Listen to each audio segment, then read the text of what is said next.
Hello नमस्कार साथियों, फिर से हाजिर हूँ आपके साथ लेकर के हिस्ट्री की एनसीईआरटी।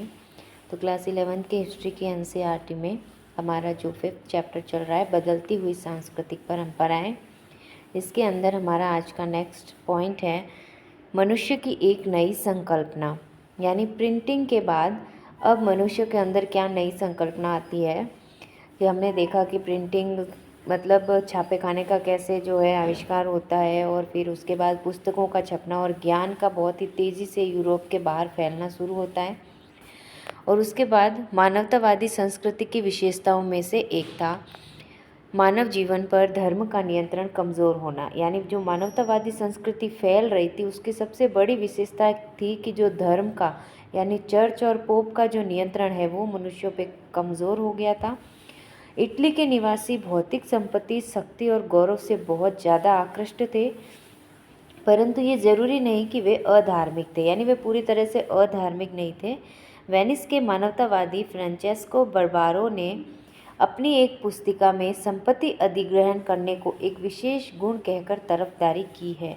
यानी वो जो अपनी एक पुस्तक लिखता है उसने संपत्ति अधिग्रहण, जो संपत्ति का अधिग्रहण होता है ग्रहण करने को, उसको बहुत ही अच्छा गुण कह के तारीफ की है संपत्ति ग्रहण करने को। यानी ये लोग भौतिकतावादी की ओर बढ़ रहे थे। लोरेंजो वल्ला ने ये विश्वास किया कि इतिहास का अध्ययन मनुष्य को पूर्णतया जीवन व्यतीत करने के लिए प्रेरित करता है। उन्होंने अपनी पुस्तक ऑन प्लेजर में भोग विलास पर लगाई गई ईसाई धर्म की निषेध आज्ञा की आलोचना की। यानी जो लोरेंजो वल्लो अपनी पुस्तक ऑन प्लेजर लिखता है, इसमें वो भोग विलास और जो विलासिता की ज़िंदगी है, ऐश मौज की ज़िंदगी है, उसके जो पक्ष में और लिखता है। और जो ये ईसाई धर्म निषेध आज्ञा लगाते हैं कि भोग विलास से दूर रहो, इन चीज़ों, तो ये लोग इसकी आलोचना करते हैं। इस समय लोगों में अच्छे व्यवहारों के प्रति दिलचस्पी थी। व्यक्ति को किस तरह विनम्रता से बोलना चाहिए, कैसे कपड़े पहनने चाहिए, और एक सभ्य समाज में व्यक्ति को किस पे दक्षता हासिल करनी चाहिए, ये सब चीज़ें अब महत्वपूर्ण होने लगी। मानवतावाद का मतलब यह भी था कि व्यक्ति विशेष सत्ता और दौलत की होड़ को छोड़कर अन्य कई माध्यमों से अपने जीवन को रूप दे सकता था। यह आदर्श इस विश्वास के साथ घनिष्ठ रूप से जुड़ा था कि मनुष्य का स्वभाव बहुमुखी है, जो कि 3 भिन्न भिन्न वर्गों, जिनमें सामंती समाज विश्वास करता था, उनके विरुद्ध गया है। निकोलो मैकियावेली ने अपने ग्रंथ द प्रिंस के 15वें अध्याय में मनुष्य के स्वभाव में बारे में लिखा है। मैकियावेली जो है ये द प्रिंस एक राजनीतिक ग्रंथ लिखता है, और ये बहुत ही फेमस लेखक हुए हैं, इतिहासकार हुए हैं। इन्होंने अपनी जो रचना है द प्रिंस 1513 के अंदर लिखते हैं, इसमें लिखा है कि काल्पनिक बातों को यदि अलग कर दे और केवल उन्हीं विषयों के बारे में सोचें जो वास्तव में है। मैं ये कहता हूँ कि जब भी मनुष्यों के बारे में चर्चा होती है, विशेषकर राजकुमारों के बारे में जो जनता की नज़र में रहते हैं, तो इसमें अनेक गुण देखे जाते हैं जिनके कारण वे प्रशंसा या निंदा के योग्य बने हैं। उदाहरण के लिए कुछ को दानी माना जाता है और अन्य को कंजूस, कुछ को लोगों का हितैषी माना जाता है तो अन्य को लोभी कहा जाता है, कुछ निर्दयी और कुछ दयालु, एक व्यक्ति अविश्वसनीय और दूसरा विश्वसनीय, एक व्यक्ति पौरुषहीन और कायर, दूसरा खूंखार और साहसी, एक व्यक्ति शिष्ट दूसरा घमंडी, एक व्यक्ति कामुक दूसरा पवित्र, एक निष्कपट दूसरा चालाक, एक अड़ियल दूसरा लचीला, एक गंभीर दूसरा छिछोरा, एक धार्मिक दूसरा संदेही इत्यादि।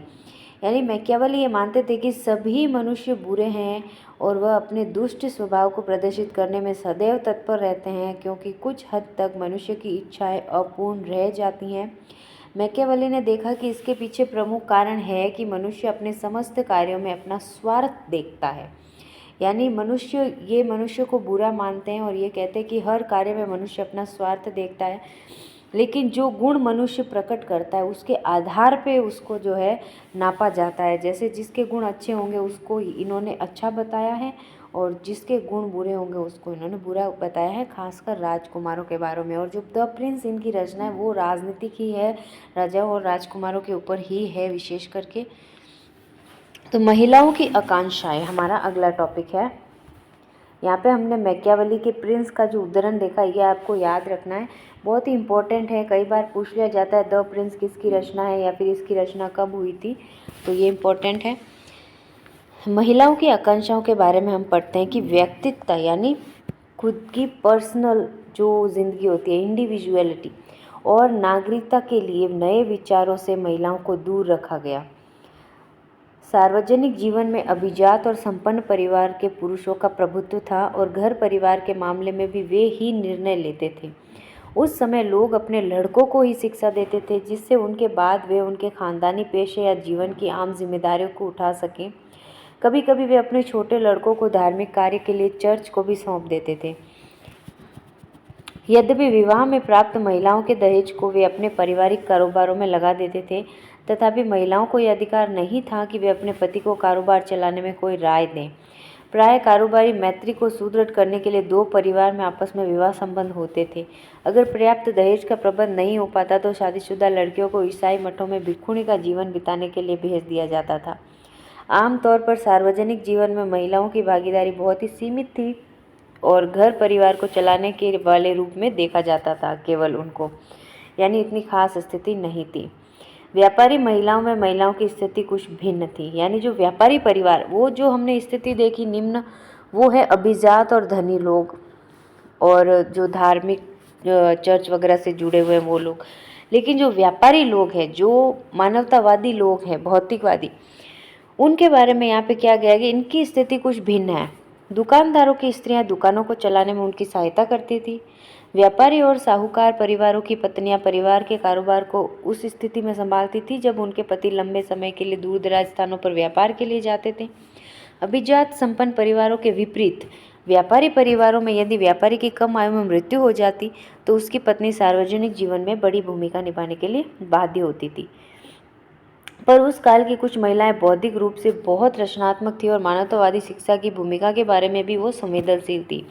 इसमें सबसे फेमस नाम आता है वेनिस निवासी कसांद्रा फेदेले। इसको हम फदेले भी कहते हैं कई बार। तो इन्होंने लिखा है कि यद्यपि महिलाओं को शिक्षा न तो पुरस्कार देती है न किसी सम्मान का आश्वासन देती है, तथापि प्रत्येक महिलाओं को सभी प्रकार की शिक्षा प्राप्त करने की इच्छा रखनी चाहिए। यानी शिक्षा महिलाओं को कुछ नहीं देती है, हमेशा उनको दबा के ही रखा जाता है। फिर भी महिलाओं को इच्छा रखनी चाहिए कि वो हर प्रकार की शिक्षा ग्रहण करें। वह उस समय की उन थोड़ी सी महिलाओं में से एक ऐसी महिला थी जिन्होंने तत्कालीन इस विचारधारा को चुनौती दी कि एक मानवतावादी विद्वान के गुण एक महिला के पास नहीं हो सकते। फदेले का नाम यूनानी और लातिनी भाषा के विद्वानों के रूप में विख्यात था। उन्हें पादुआ विश्वविद्यालय में भाषण देने के लिए आमंत्रित किया गया, यानी इतनी फेमस थी कि इन्हें पादुआ विश्वविद्यालय में भाषण के लिए भी बुलाया गया। बहुत विद्वान थी ये। फैदेले की रचनाओं से यह बात सामने आती है कि इस काल में सब लोग शिक्षा को बहुत महत्व देते थे। वे वेनिस की अनेक लेखिकाओं में से एक थी जिन्होंने गणतंत्र की आलोचना स्वतंत्रता की एक बहुत सीमित परिभाषा निर्धारित करने के लिए की। यानी गणतंत्र की आलोचना उन्होंने इसलिए की क्योंकि उस समय जो स्वतंत्रता है उसकी परिभाषा बहुत ही सीमित थी। तो यहाँ पे ये वेनिस की फेमस लेखिका है, याद रखना है आपको, फेदेले, और ये महिलाओं के बारे में लिखती है। और ये जो महिलाओं की उपेक्षा पुरुषों की इच्छा का ज़्यादा समर्थन करती है। यानी महिलाएं जो है इनकी अपेक्षा ये पुरुषों की जो इच्छा है इनका ज़्यादा समर्थन करती हैं। इस काल की एक अन्य प्रतिभाशाली महिला है मंटुआ की मार्चसा इसाबेला। इसाबेला दी इस्ते एक और बहुत ही फेमस महिला है। इन्होंने अपने पति की अनुपस्थिति में अपने राज्य पर शासन किया। यद्यपि मंटुआ एक छोटा सा राज्य था, फिर भी उसका राज दरबार अपनी बौद्धिक प्रतिभा के लिए प्रसिद्ध था। महिलाओं की रचनाओं से उनके इस दृढ़ निश्चय विश्वास का पता चलता है कि उन्हें पुरुष प्रधान समाज में अपनी पहचान बनाने के लिए अधिक आर्थिक स्वायत्तता, संपत्ति और शिक्षा मिलनी चाहिए। यानी अगर पुरुष समाज के अंदर महिलाओं को अपनी पहचान बनानी है तो उनके पास आर्थिक स्वायत्तता, संपत्ति, शिक्षा होना बहुत ज़रूरी है। यहाँ पे हम इसाबेला की मूर्ति देखते हैं। उसके बाद हम आगे देखते हैं, एक लेखक और कूटनीतिज्ञ हैं बाल्तासार कास्टिलियानी। इन्होंने अपनी पुस्तक द कॉर्टियर किसकी पुस्तक है, 1528 में लिखा है कास्टिलियानी ने, याद रखेंगे ये। इन्होंने लिखा है कि मेरे विचार से अपने तौर तरीके, व्यवहार, बातचीत के तरीके, भाव भंगिमा और छवि में एक महिला पुरुष के सदृश नहीं होनी चाहिए। जैसे कि यह कहना बिल्कुल उपयुक्त होगा कि पुरुषों को हट्टा कट्टा और पौरुष संपन्न होना चाहिए। इसी तरह एक स्त्री के लिए यह अच्छा ही है कि उसमें कोमलता और सहृदयता हो, एक स्त्रीयोचित मधुरता का आभास उसके हर हाव भाव में हो, और यह उसके चाल चलन, रहन सहन और हर ऐसे कार्य में हो जो वो करती हैं, ताकि ये सारे गुण उसे हर हाल में एक स्त्री के रूप में दिखाएं, न कि किसी पुरुष के सदृश। यदि उन महानुभावों द्वारा दरबारियों को सिखाए गए नियमों में इन नीति वचनों को जोड़ दिया जाए तो महिलाएं इनमें से अनेक को अपनाकर खुद को बेहतरीन गुणों से सुसज्जित कर सकेंगी, क्योंकि मेरा यह मानना है कि मस्तिष्क के कुछ ऐसे गुण हैं जो महिलाओं के लिए उतने ही आवश्यक हैं जितने कि पुरुषों के लिए, जैसे अच्छे कुल का होना, दिखावे का परित्याग करना। यानी इन्होंने कुछ ऐसे गुण बताए हैं जो महिलाओं और पुरुष के अलग अलग होते हैं, और कुछ ऐसे गुण भी बताए हैं जो कि महिलाओं और पुरुष दोनों में होने चाहिए। देखिए यहाँ पे जो इन्होंने बताया है कि जो ये गुण हैं अभी जो हम नीचे पढ़ रहे हैं, ये महिलाओं के लिए भी उतने आवश्यक है जितने पुरुषों के लिए। ये दोनों गुण तो कॉमन है, लेकिन जो ऊपर गुण बताए हैं वो शारीरिक विशेषता जो मोस्टली दिखाई देती है वो अलग अलग होनी चाहिए। लेकिन अच्छे कुल का होना, दिखावे का परित्याग करना है, सहज रूप से शालीन होना है, सहज रूप से शालीन होना है, आचरणवान, चतुर और बुद्धिमान होना है, कवि, ईर्ष्यालु, कटु और उद्दंड नहीं होना है, जिससे महिलाएं उन क्रीड़ाओं को शिष्टता और मनोहरता के संपन्न कर सके जो उनके लिए उपयुक्त है। तो यहाँ पे ये गुण जो दोनों में समान बताए हैं और दोनों में अलग बताए, तो ये उद्धरण इन महान कवियों के, विद्वान जो प्रसिद्ध हैं, इनके इसीलिए दिए जाते हैं ताकि हम इनके जो है पढ़ के उस समय के जो इतिहासकार क्या सोचते थे महिलाओं के बारे में और क्या स्थिति समाज में उनकी थी, ये पता लगा पाएँ। तो इसके बाद हमारा अगला टॉपिक होगा महिलाओं के बाद में ईसाई धर्म के अंतर्गत वाद विवाद। ईसाई धर्म के अंदर कई तरह के वाद विवाद भी होते रहते थे, तो उनके बारे में देखेंगे हम कि व्यापार और सरकार, सैनिक विजय और कूटनीतिक संपर्कों के कारण इटली के नगरों और राज दरबारों के दूर दूर के देशों से संपर्क स्थापित हुए। नई संस्कृति की शिक्षित और समृद्धिशाली लोगों द्वारा प्रशंसा नहीं की गई बल्कि उनको अपनाया भी गया। यानी जो नई संस्कृति फैल रही थी, जो शिक्षित और समृद्धिशाली लोग थे वो उस नई संस्कृति को अपना भी रहे थे और उसकी प्रशंसा भी कर रहे थे, परंतु इन नए विचारों में कुछ ही आम आदमी तक पहुंच सके क्योंकि वे साक्षर नहीं थे। मोस्टली ये शिक्षित लोगों तक ही पहुंची और जो शिक्षित नहीं थे वो कहीं ना कहीं पुरानी संस्कृतियों में बंधे रह गए। 15वीं और आरंभिक 16वीं शताब्दियों में उत्तरी यूरोप के विश्वविद्यालयों के अनेक विद्वान मानवतावादी विचारों की ओर आकर्षित हुए। अपने इटालवी सहकर्मियों की तरह उन्होंने भी यूनान और रोम के क्लासिक ग्रंथों और ईसाई धर्म ग्रंथों के अध्ययन पर अधिक ध्यान दिया।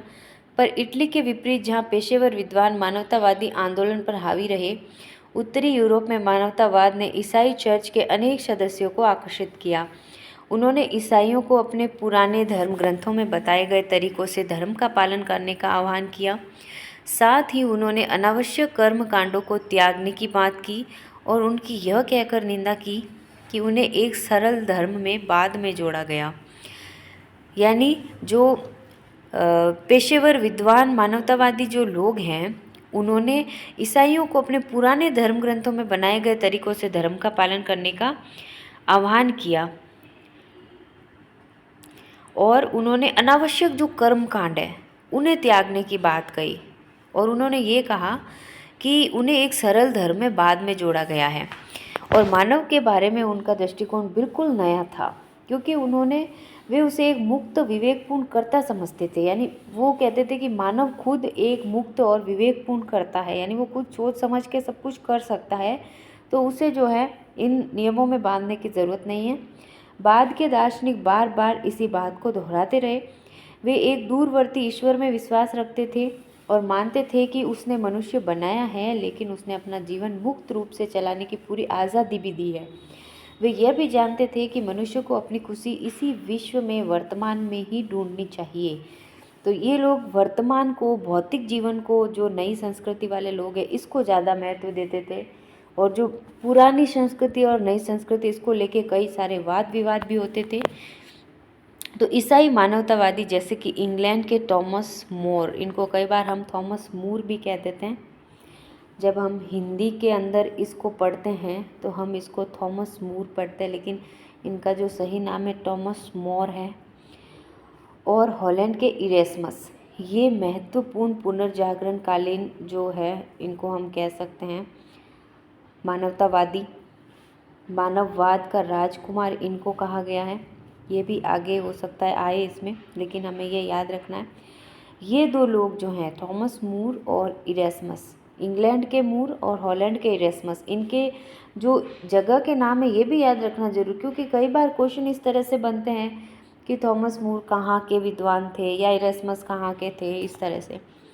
इसके बाद हम देखते हैं इन दोनों का ये मानना था कि चर्च एक लालची और साधारण लोगों से बात बात पर लूट खसोट करने वाली संस्था बन गई है, यानी चर्च पूरी तरह से लूटपाट करने लगी है।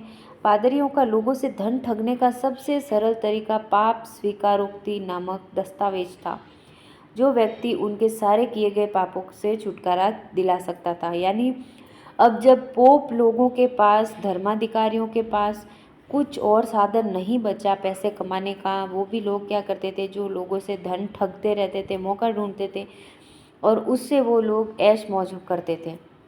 लेकिन जब लोग नई संस्कृति से जुड़ गए, भौतिकवादी हो गए, चर्च से लोगों ने जो है ये धन देना बंद कर दिया, तो उन्होंने एक नया तरीका निकाला। वो क्या था? पाप स्वीकारोक्ति पत्र। उन्होंने एक ऐसे पत्र निकाले कि ये पत्र आपको खरीदना ही पड़ेगा, इसको खरीदोगे तभी आपको सभी पापों से छुटकारा मिलेगा और आपको जो है मुक्ति मिलेगी, मोक्ष मिलेगा, नहीं तो नहीं मिलेगा। इनको मतलब अनिवार्य कर दिया था हर ईसाई के जीवन में। तो ये इन्होंने जो अपनी मर्जी से चला, ये बहुत ही धूर्त काम था। तो ईसाइयों को बाइबल के स्थानीय भाषाओं में छपे अनुवाद से ये ज्ञात हो गया कि उनका धर्म इस प्रकार की प्रथाओं के प्रचलन की आज्ञा नहीं देता है। यानी जो धर्माधिकारी हैं वो अपने धन कमाने के लिए हमें कुछ भी उल्टा सीधा नियम बना के बता देते हैं, लेकिन जब लोग शिक्षित होने लगे तो वो अब खुद अपनी स्थानीय भाषाओं में जो छपे हुए अनुवाद थे अपने धर्म ग्रंथों के, बाइबल के, उनको देखने लग गए और उन्हें समझ में आने लग गया कि भाई हमारे बाइबल में तो इस तरह की कोई प्रथा की आज्ञा ही नहीं है, ये जो कह रहे हैं ये सिर्फ और सिर्फ अपने धन कमाने के लिए अपनी मर्जी से कह रहे हैं। फिर लोगों ने उनका विरोध करना शुरू कर दिया। तो यूरोप के लगभग प्रत्येक भाग में किसानों ने चर्च द्वारा लगाए गए इस प्रकार के अनेक करों का विरोध किया। इसके साथ साथ राजा भी राजकाज में चर्च की दखलंदाजी से चिढ़ते थे। जब मानवतावादियों ने उन्हें यह सूचित किया कि न्यायिक और वित्तीय शक्तियों का पादरियों का दावा कॉन्स्टेंटाइन के अनुदान नामक एक दस्तावेज से उत्पन्न होता है, जो कि प्रथम ईसाई रोमन सम्राट कॉन्स्टेंटाइन द्वारा संभवतः जारी किया गया था। यानी मानवतावादियों ने उन्हें बताया कि जो न्यायिक और वित्तीय शक्तियाँ हैं इन जिन पे तुम दावा करते हो, ये केवल और केवल तुम्हारे जो पास जो कॉन्स्टेंटाइन के अनुदान का नाम का एक दस्तावेज है उसी से उत्पन्न होता है। बाकी तुम्हें कोई अधिकार नहीं है कि तुम जो है धर्म गुरु बनो हमारे धर्म के। क्योंकि प्रथम ईसाई जो ये रोमन ईसाई धर्म अपनाने वाला प्रथम सम्राट भी यही था, सबसे पहले इसी ने अपनाया और अपने राज्य में जो है सार्वजनिक रूप से इस धर्म को अपना लिया इसने। तो इससे क्या हुआ, उन राजाओं को खुशी हुई क्योंकि मानवतावादी विद्वान ये दर्शाने में सफल रहे कि कॉन्स्टेंटाइन का वो दस्तावेज असली नहीं बल्कि परवर्ती काल में जालसाजी से तैयार किया गया था। यानी ये जो दस्तावेज था जिसके अंदर मतलब इन पोप को शक्तियाँ मिली हुई थी, तो उनको ये पता चल गया कि ये जो है ये असली नहीं है, ये नकली है, इन्होंने जालसाजी से जो है धन लूटने के लिए बनाया है। तो इससे जो राजा लोग हैं सभी खुश हुए।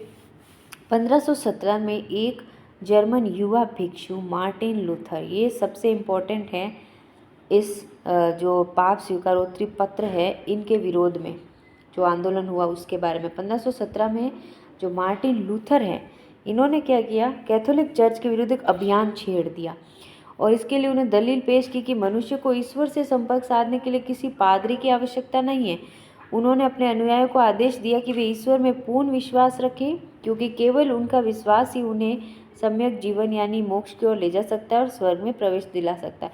ये जो लाइन है मार्टिन लूथर की यहाँ से यहाँ तक, ये बहुत ही इंपॉर्टेंट लाइन है। कई बार ये कोटेशन देके आपको पूछ लिया जाता है ये किसकी लाइन है, या फिर मार्टिन लूथर ने अपने अनुयायियों को क्या शिक्षा दी, क्या आदेश दिया। तो उसने केवल और केवल ईश्वर में और बाइबल में विश्वास करने का आदेश दिया और ये कहा कि यही तुम्हें मोक्ष में ले जाएगा। ये पोप, पादरी, इनकी हमें कोई आवश्यकता नहीं है।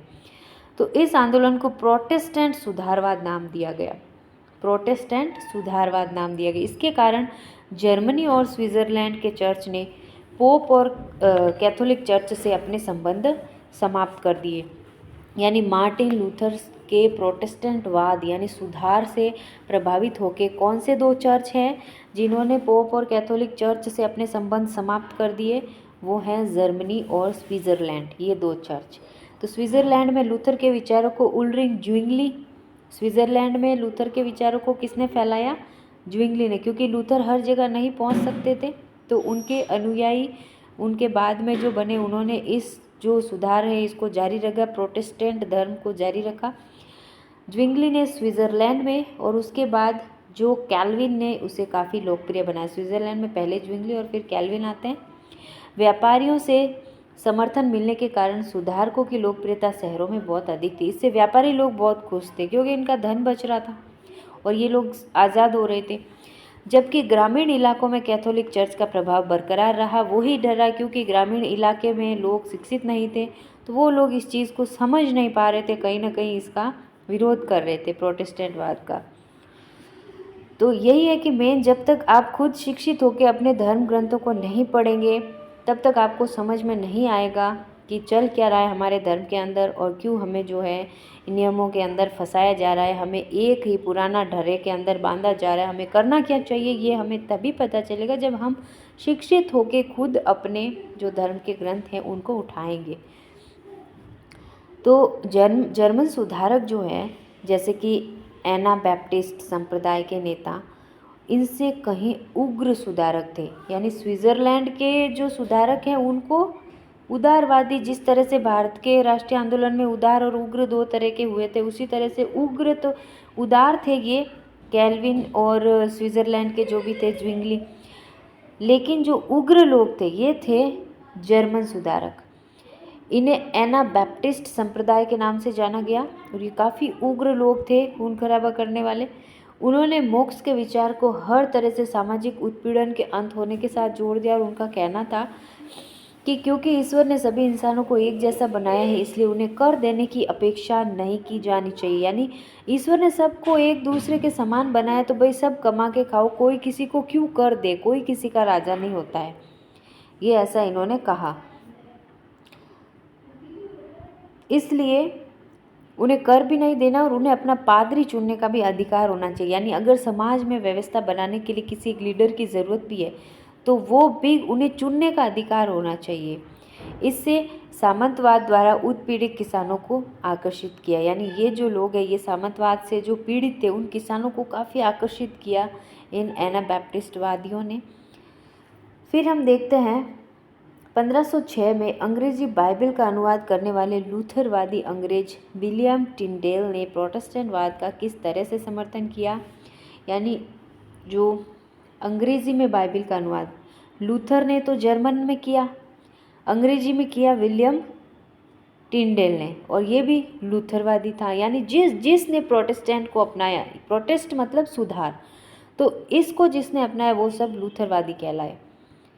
इस बात से सब लोग सहमत होंगे कि अपने आप को धर्म ग्रंथ के ज्ञान से दूर रखने के लिए यह चाहते थे कि धर्म ग्रंथ के अनुवाद आपकी मातृभाषा में उपलब्ध न हो सके, जिससे दुनिया में अंधकार में ही रहे और वे पुरोहित वर्ग के जो लोगों के अंतःकरण में बने रहे, जिससे उनके द्वारा बनाए गए व्यर्थ के अंधविश्वास और झूठे धर्म सिद्धांत चलते रहें, जिसके रहते उनकी ऊंची आकांक्षाएं और अतृप्त लोलुपता पूरी हो सके। इस तरह से वे राजा, सम्राट और यहाँ तक कि अपने को ईश्वर से भी ऊंचा बना सके। जिस बात ने मुझे मुख्य रूप से न्यू टेस्टामेंट का अनुवाद करने की प्रेरणा दी है। यानी ओल्ड टेस्टामेंट तो जो मेन बाइबल है वो, और न्यू टेस्टामेंट उसे कहा गया है जो कि लूथर ने जर्मन में अनुवाद किया था। तो उसी लूथर की जो अनुवाद की हुई बाइबल है उसका अनुवाद अंग्रेजी में किया टिंडेल ने। इसको आप ऐसे भी याद रखते हो, लूथरवादी टिंडे ने। तो इसने इसका अनुवाद किया और मुझे अपने अनुभव से ये ज्ञात हुआ कि सामान्य लोगों को किसी भी सच्चाई की तब तक जानकारी नहीं हो सकती जब तक उनके पास अपने धर्म ग्रंथ के मातृभाषा में अनुवाद उपलब्ध न हो, क्योंकि दूसरी भाषा वो सीख नहीं पाएंगे। सीखेंगे तो भी उन्हें समझने में टाइम लगेगा। यानी उन्होंने जो भाषा सीख रखी है, उनकी खुद की मातृभाषा, उसका जो सही अनुवाद है जब तक उन्हें नहीं मिलेगा वो इस चीज़ को नहीं समझ पाएंगे। तो इन अनुवादों से ही वे धर्म ग्रंथ की परिपाटी, कर्म और अर्थ को समझ सकेंगे। तो ये कहना है टिंडे का।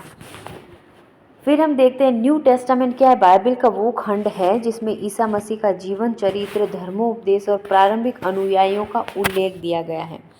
ओल्ड टेस्टामेंट अलग है, न्यू टेस्टामेंट अलग है, और जो लूथर ने जो अनुवाद किया उसे सेप्टेम्बर टेस्टामेंट भी कहते हैं। फिर हम देखते हैं लूथर ने आमूल परिवर्तनवाद का समर्थन नहीं किया। उन्होंने आह्वान किया कि जर्मन शासक समकालीन किसान विद्रोह का दमन करे।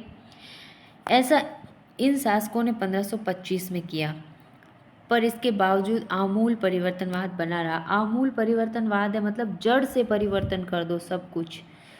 अब पीछे से जाके लूथर ने इनका समर्थन क्यों नहीं किया, क्यों लूथर जो है राजाओं का साथ देता है, समर्थन करता है और किसानों का विरोधी हो जाता है, इसको देखेंगे हम आगे। 1525 में शासकों ने ऐसा करना शुरू कर दिया, किसान विद्रोह का दमन करना शुरू कर दिया। आमूल परिवर्तनवादी फ्रांस में प्रोटेस्टेंट के विरोध से मिल गए। यानी जब परिवर्तनवादी जो थे, जो चाहते थे कि कैथोलिक में परिवर्तन हो, उन्होंने क्या किया, फ्रांस के जो भी प्रोटेस्टेंटवादी थे, लूथरवादी, क्योंकि लूथर ने जब ऐसा कह दिया तो सारे परिवर्तनवादी प्रोटेस्टेंटों के विरोधियों से मिल गए, और जिन्होंने कैथोलिक शासकों के अत्याचार के कारण ये दावा करना शुरू कर दिया था कि जनता को अत्याचारी शासक को अपदस्थ करने का अधिकार है और वे उसके स्थान पर अपने पसंद के व्यक्ति को शासक बना सकते हैं।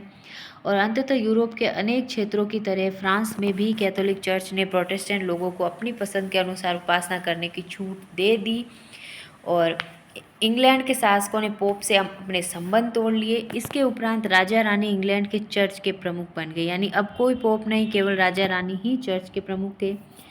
कैथोलिक चर्च स्वयं भी इन विचारधाराओं के प्रभाव से छूता नहीं रह सका। यानी कहीं ना कहीं कैथोलिक धर्म को लगा कि अगर हमने अपने आप में सुधार नहीं किया तो सारे ही लोग प्रोटेस्टेंट अपना लेंगे और कैथोलिक धर्म समाप्त हो जाएगा।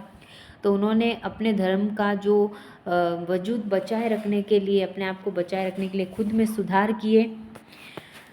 स्पेन और इटली में पादरियों ने सादा जीवन और निर्धनों की सेवा पर जोर दिया। यानी अब वो लाइन पे आने लगे। स्पेन में प्रोटेस्टेंट लोगों से संघर्ष करने के लिए इग्नेशियस जो लोयला हैं, इन्होंने 1540 में सोसाइटी ऑफ जीसस नामक संस्था की स्थापना की। 1540 में society of Jesus, Ignatius Loyola, इन्होंने स्थापना की प्रोटेस्टेंट लोगों से संघर्ष करने के लिए। यानी ये वो कैथोलिकवादी थे जो अपने आप में सुधार कर रहे थे लेकिन प्रोटेस्टेंट को नहीं अपना रहे थे। उनके अनुयायी जेसुइट कहलाए थे, सोसाइटी ऑफ जीसस के अनुयायी जेसुइट, और उनका ध्येय निर्धनों की सेवा करना, दूसरी संस्कृतियों के बारे में अपने ज्ञान को ज़्यादा व्यापक बनाना था। फिर हम देखते हैं यहाँ पे काल रेखा। तो काफ़ी वीडियो हो जाएगा आज लंबा हमारा। देखते हैं हम इस काल रेखा को हमारे अगले वीडियो में। तो मिलते हैं नए वीडियो में। आज के लिए बस इतना ही साथियों, बहुत बहुत धन्यवाद आपका। नमस्कार।